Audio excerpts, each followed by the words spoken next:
Hello everyone! Welcome to episode 25 of Talk to the Chip. 25 already. Brilliant. We're going to now talk about music on a long thin wire by the fantastic American composer Alvin Lucier. Yeah, we wouldn't skip Alvin Lucier, obviously. We've been looking forward to talking about his work.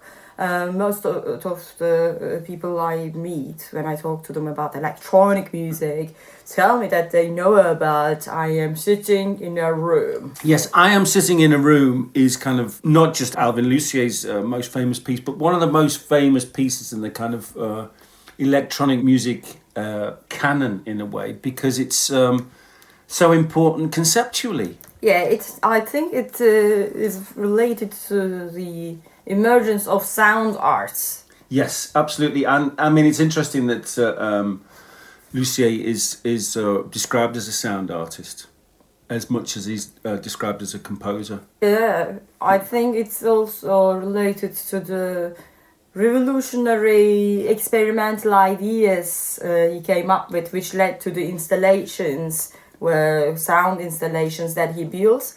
And this is also related to that, what we're going to talk about. Absolutely. So this piece, Music on a Long Thin Wire, is absolutely fantastic. I mean, it is one of my favourite things. And it's about an hour long and it's in 4 sections. Yeah, it has 4 parts. It was first conceived in 1977. Yeah.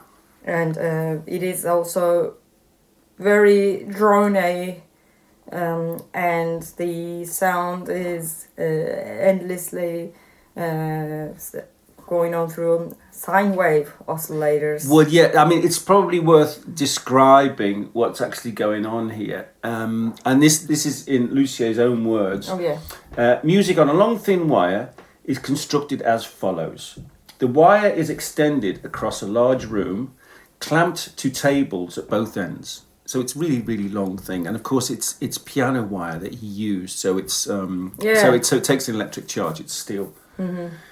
The ends of the wire are connected to the loudspeaker terminals of a power amplifier placed under one of the tables. A sine wave oscillator is connected to the amplifier. A magnet straddles the wire at one end, so it's a horseshoe magnet. Wooden bridges are inserted under the wire at both ends, to which contact microphones are embedded, routed to a stereo sound system. The microphones pick up the vibrations that the wire imparts to the bridges and are sent through the playback system. By varying the frequency and loudness of the oscillator, a rich variety of slides, frequency shifts, audible beats and other sonic phenomena may be produced. Yeah. So it's basically he's using a wire under tension, a free moving wire under tension, like the Pythagorean idea of a monochord. So it's literally created a monochord. Yeah. But what's vibrating the monochord is not plucking it, but is using the vibration of the alternating current going through it in a magnetic field to vibrate the string, vibrate the wire.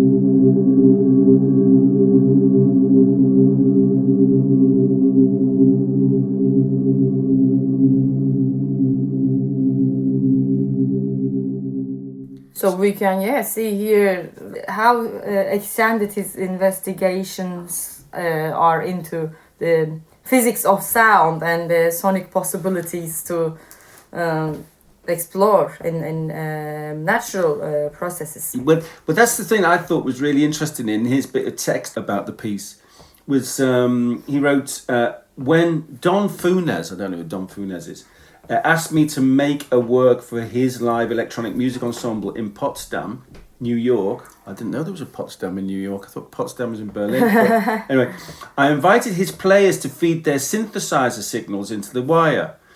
I was not happy with any of these performances, however. Mm-hmm. The music never went beyond a kind of poetic improvisation. Yeah. I finally decided to remove my hand from the musical process, and I think that one sentence is really, really important. That says so much about him and so much about why this piece is so good.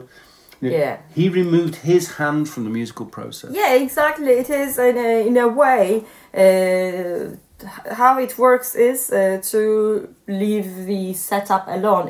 Yeah. Then I think one can argue that it's generative on its own right. Yeah, absolutely. Because the involvement of a composer or a performer now is in a different way than the traditional typical ways. Yeah. And then there is a sculptural approach which then takes us to calling it an installation, a sound art installation. That's why I think one of the reasons he's referred to as a sound artist. It's this sort of a thing. Although he also is mentioned to have admitted that the whole concept could have also worked with a shorter wire because the using a long wire was more for sculpturing purposes.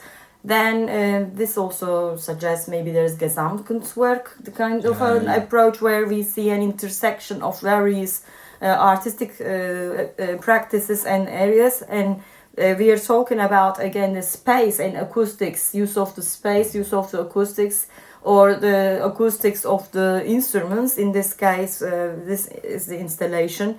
Because when we think about I Am Sitting in a Room, obviously this is where he explores the physics and the acoustics of the room. Yeah. And here also, this is in a way part of a sculpture work, an installation. There's the appearance, there is the exploration of physics and investigations. And then it sounds the best apparently when you leave the setup alone.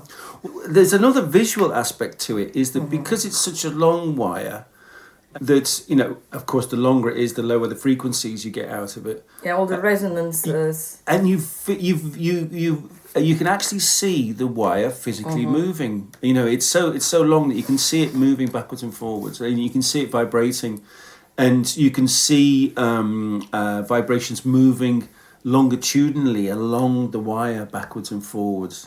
So that's also a really visual part of it. But I mean, another aspect which Lucier himself was surprised about was how much, you know, that nothing really changes, that you set up the one frequency at one level that goes into the wire as an AC current, so it moves backwards and forwards, it stays that frequency, and yet so much change happens over time. Yeah. And he was amazed how tiny fluctuations in temperature, whether there were other people in the room, all these tiny things produced musical changes in the pitch or changes in the overtones of the harmonic series of the string.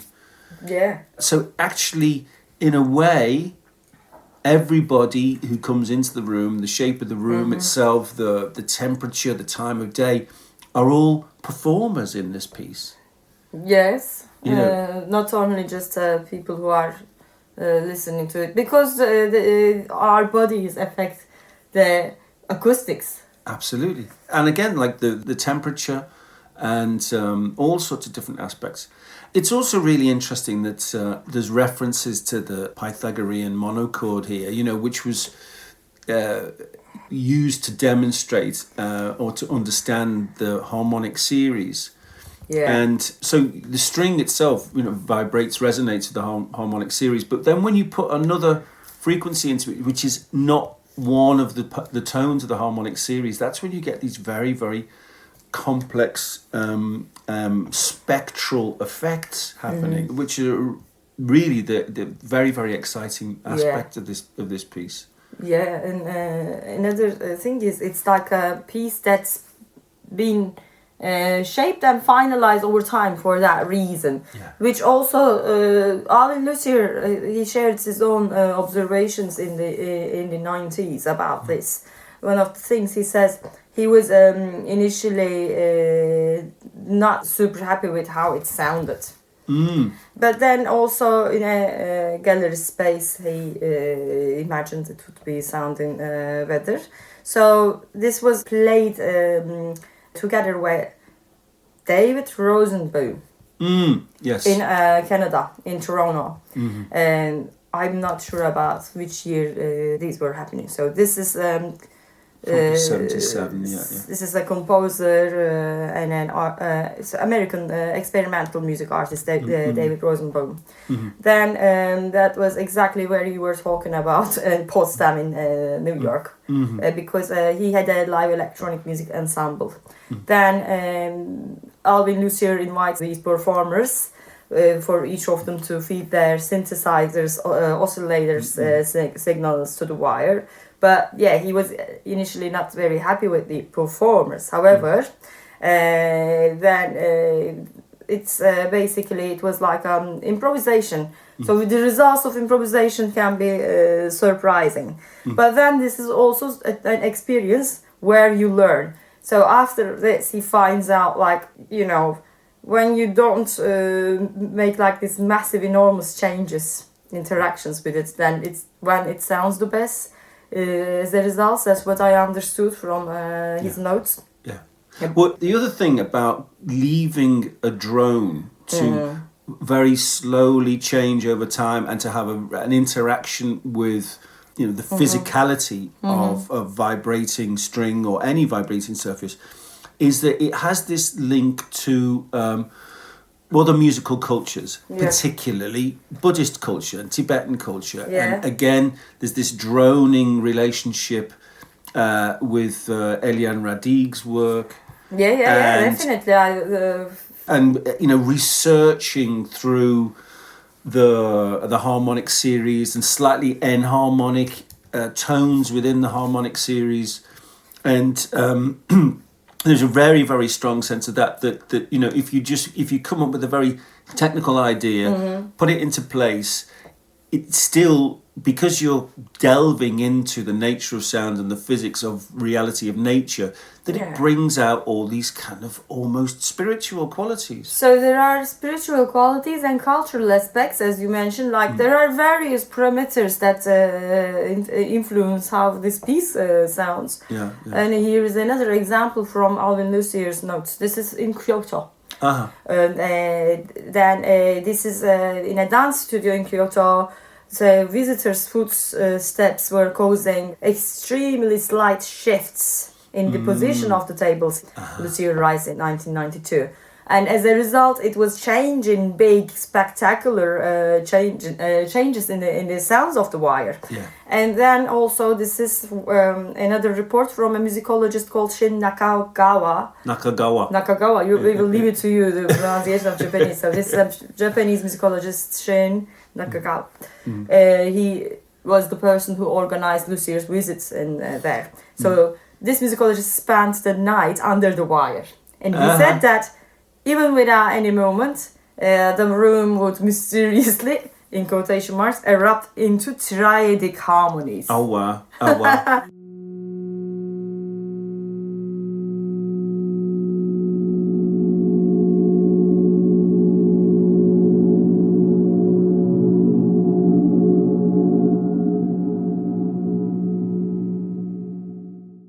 In each of these examples, which we will link in our podcast, you can see notes. In Alvin Lucier's notes, you can see how different interactions resulted in different ways. But what I understand is when you compare the New York installation, which involved 6 performers who were using synthesizers, versus the one in Japan, which involved no movement plus some dancey moments, you can see that the wire functions the best when you don't interact much with it. You just let it do the music, let it generate the music with its own physical acoustic algorithms. Well, that's it. It's interesting that the 4 recordings, the 4 sort of 20 minutes recordings that are collected here on this in this release, how different they are.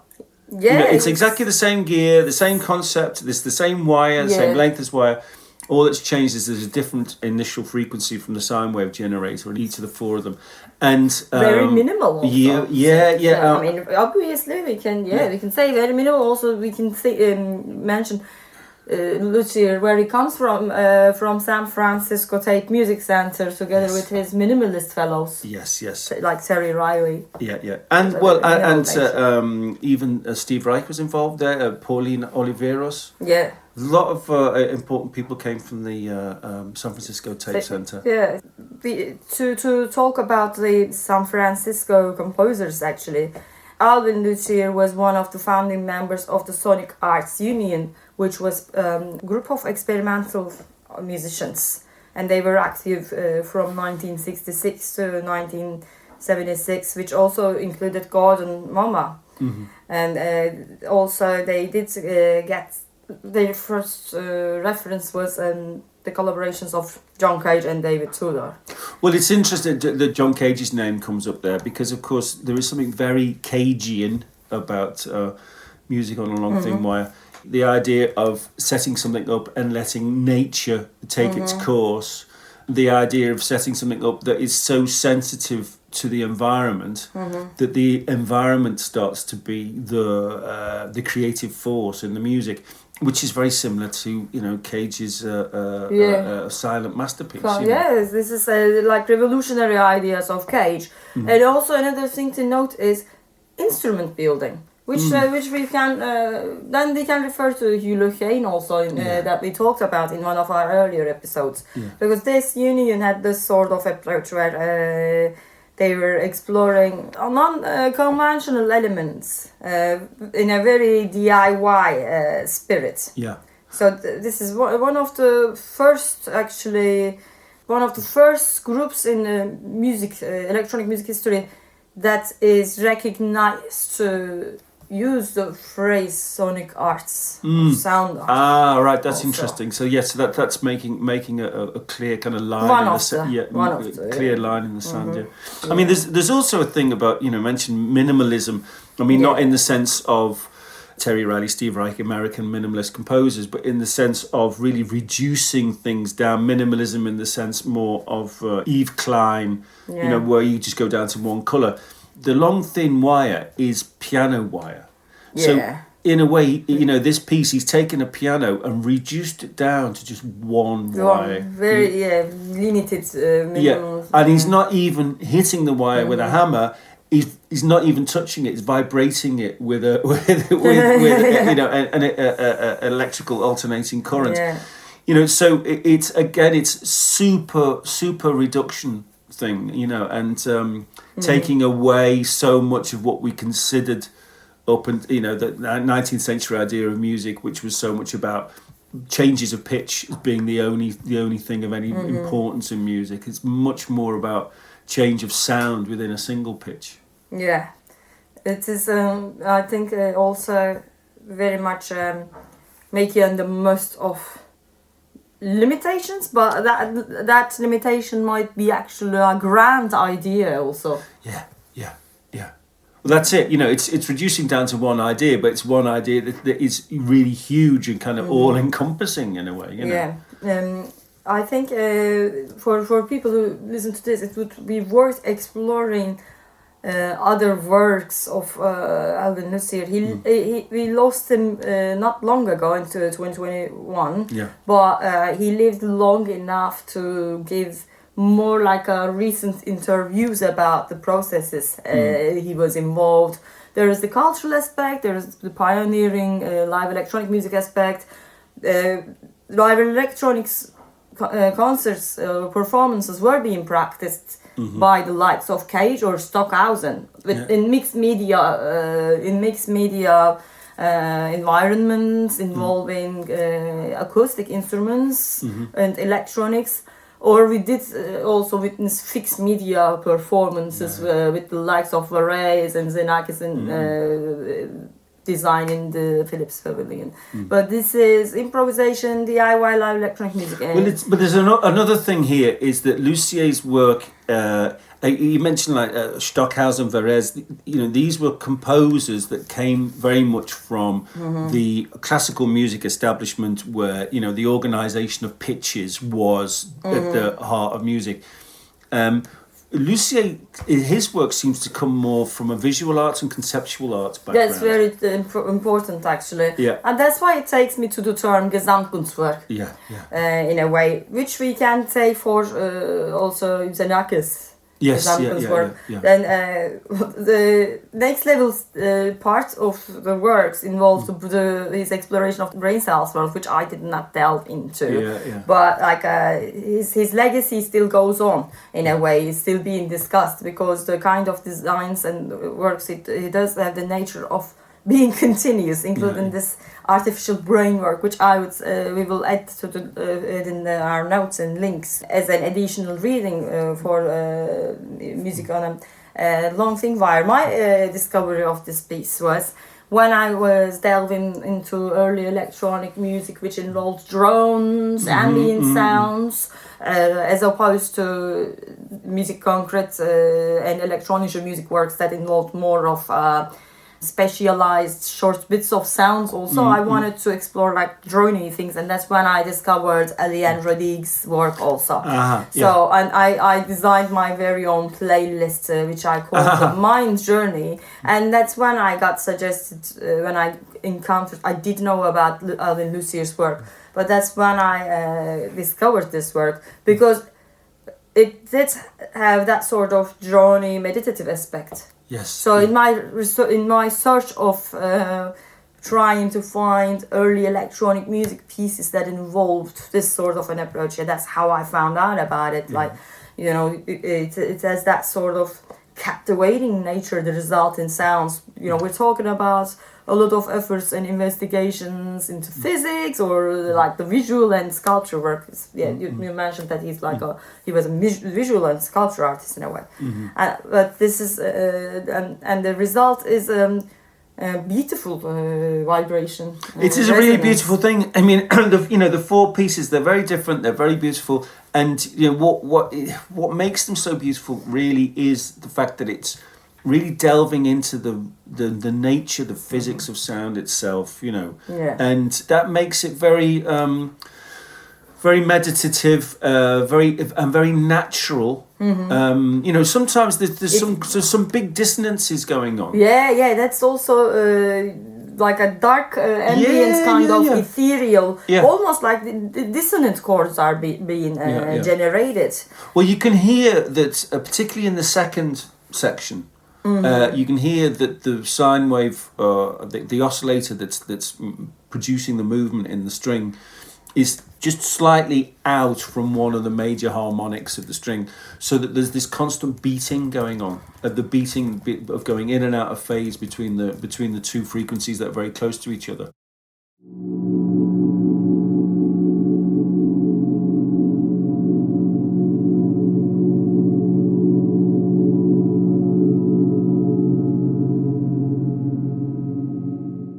That's a very, very important natural process. I mean, that's how piano tuners work, and it's a big part of how we all tune our instruments. It's a big part of particularly of Eliane Radigue's music. And also, there was I felt a strong reference to Eliane Radigue's Occam pieces. Yeah. Because they are acoustic more recently, But there was I saw the Welsh harpist Rodri Davis play a couple of weeks ago, and a number of the pieces, particularly the Eliane Radigue piece that he played, he was just playing one string on the harp, and it's the same idea that we have here. It's one string being resonated, and yet within that one string there is this multiplicity of different tones and tones that some are in tune with each other, some are out of tune and beat against each other. And that's what he's really investigating with this piece. And it's fascinating. And very, very beautiful. Results are very surprising and amazing. Good. Well, we can only recommend that you go and listen to music on a long thin wire and enjoy, everyone. Yeah, enjoy. We can hope that it can be maybe recreated in some places as an installation. I know that I am sitting in a room is being explored in many ways. Yes. Yeah. This would be another thing to explore. Okay, thank you for listening. And see you next time. See you next time. Bye. Bye.